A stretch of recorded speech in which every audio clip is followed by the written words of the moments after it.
At least যেন একটু বেশি প্রস্তুত রাখে, যেন অ্যাটলিস্ট সমস্যা এবং যেন কোনো ধরনের ঝামেলার সম্মুখীন না হই। নিজেই বলছিল আমার, এবং অস্ট্রেলিয়া সিডনিতে যে আছে তিশা তানিয়া, যারা শো অ্যারেঞ্জ করেছে তাকেও বলেছি, বললো অলরেডি এখানকার সবচেয়ে হাই সিকিউরিটি যে কোম্পানি তার সাথে কথা বলেছি এবং they will take care of me, ইনশাল্লাহ অসুবিধা নেই।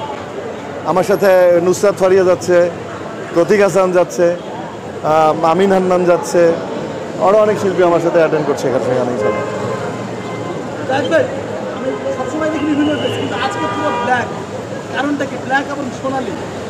ব্ল্যাক হচ্ছে আমার সবচেয়ে ভালোবাসার প্রতীক এবং আনন্দের প্রতীক আমার কাছে। অন্যের কাছে শোকের, আমার কাছে ব্ল্যাক আনন্দের। তো যেহেতু আমার প্রথম এই শো আছে অস্ট্রেলিয়াতে, তো সেই জন্য আমি আনন্দের ড্রেস পরে সেই মেলবোর্নে, আমি এখান থেকে সরাসরি গিয়ে মেলবোর্নে নামবো, তো সেই মেলবোর্নে সেই আনন্দের ড্রেস পরে যেতে চাই ইনশাল্লাহ।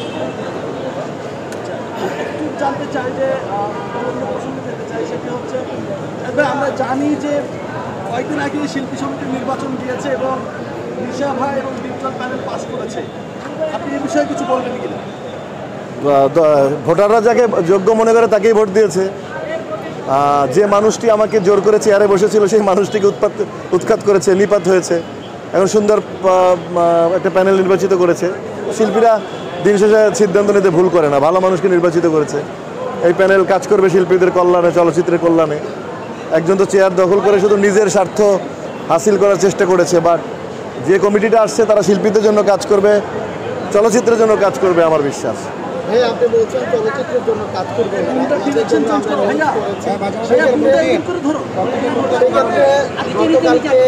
একটি নেককারজনক ঘটনা ঘটে গেছে। আপনি দীর্ঘদিন শিল্পী সমিতিতে দায়িত্ব পালন করেছেন, আপনি থাকাকালীন সাংবাদিকরা খুব ভালোভাবে ছিল, কোনো ধরনের কোনো সমস্যা হয়, কিন্তু এই প্যানেল আসার দ্বিতীয় দিনের মাথায় সাংবাদিকদের সাথে যে নেককারজনক ঘটনাটা ঘটেছে, এটার জন্য আপনি কী করবেন?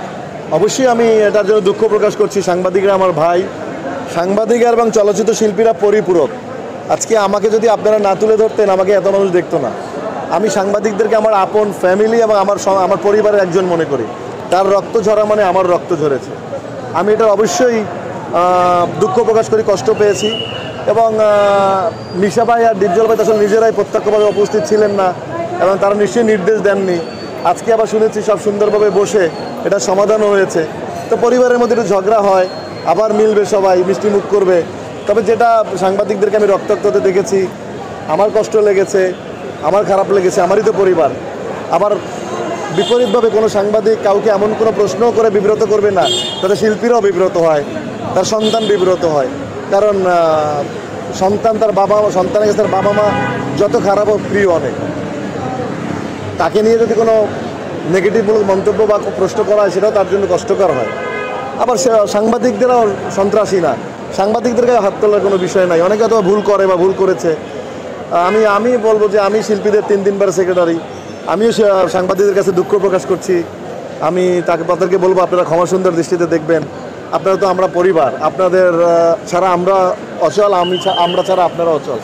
আপনাদের লেখনের মাধ্যমে শিল্পীরা সামনে এগিয়ে যায়। আপনারা সবাই ক্ষমা সুন্দর দৃষ্টিতে দেখবেন। সবাই এক পরিবার হয়ে, নতুন একটা কমিটি এসেছে, সবাই এক পরিবার হয়ে কাঁধে কাঁধ মিলিয়ে কাজ করবে একসঙ্গে, সেই প্রত্যাশা আমার থাকবে। আপনি সাংবাদিকের ভুলের কথা বলছেন, সাংবাদিক যদি ভুল করে তার অফিস আছে বা সমিতির মাধ্যমে মিশা ভাই, ডিপজল ভাই আছে, এটা সমাধান করতে পারত। সেখানে শিবা শানু ভাই সাংবাদিকদেরকে ধাক্কা মেরে ফেলে দিয়েছে এবং আমাদের রুবেল ভাইও, আলেকজান্ডার ভাই, জয় ভাই, দেওয়াল টোকে কিন্তু সাংবাদিকদেরকে পিটিয়েছে। এটা আসলে আপনি কীভাবে দেখেন? একটা প্যানেল নির্বাচিত করেছে। শিল্পীরা দিন শেষে সিদ্ধান্ত নিতে ভুল করে না, ভালো মানুষকে নির্বাচিত করেছে। এই প্যানেল কাজ করবে শিল্পীদের কল্যাণে, চলচ্চিত্রের কল্যাণে। একজন তো চেয়ার দখল করে শুধু নিজের স্বার্থ হাসিল করার চেষ্টা করেছে, বাট যে কমিটিটা আসছে তারা শিল্পীদের জন্য কাজ করবে, চলচ্চিত্রের জন্য কাজ করবে আমার বিশ্বাস। ফর্চুনেটলি আমি আজকে মেলবোর্নে যাচ্ছি। মেলবোর্নের শো হচ্ছে 28 তারিখে। এরপরে 5 তারিখে আমার আরেকটা শো আছে সিডনিতে। সেখানেও ঈদ এবং বৈশাখী যে মেলাটা হয়, ঈদ ফেস্ট, যেটাও একটা কী বলে এটাকে, বৈশাখী আড্ডা সিডনিতে। তো সেখানে মেলবোর্ন এবং সিডনির শো শেষ করে আমি দেশে ফিরবো খুব শীঘ্রই, সামনের মাসে ইনশাআল্লাহ।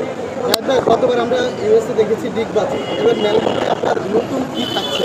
আমি যদি এখনই আপনাদেরকে বলে দিই তাহলে তো মেলবোর্ন যারা টিকিট কেটে আসবে না বলে আমরা শুনছি। তো এমন একটা স্পেশাল কিছু করব এবং সেটা আপনাদের কাছে অবশ্যই পাঠাবো, এবং এটা অবশ্যই এটা অস্ট্রেলিয়ার জন্য একটা বড় সিগনেচার স্টেপ হয়ে থাকবে ইনশাল্লাহ। যেটা আমেরিকাতে শুরু হয়েছিল এটা আবার সিডনি আর মেলবোর্নে শুরু হবে ইনশাল্লাহ। মালয়েশিয়ায় 16 জন বডিগার্ড আপনাকে সামলাতে পারেনি, মেলবোর্নে কতজন প্রস্তুতি রেখেছে আপনার বডিগার্ড? মেলবোর্নে অলরেডি বলে দিয়েছে আমার বন্ধু যিনি হিমি হোসেন, ডিজিএন একাডেমি, আমি বলেছি যে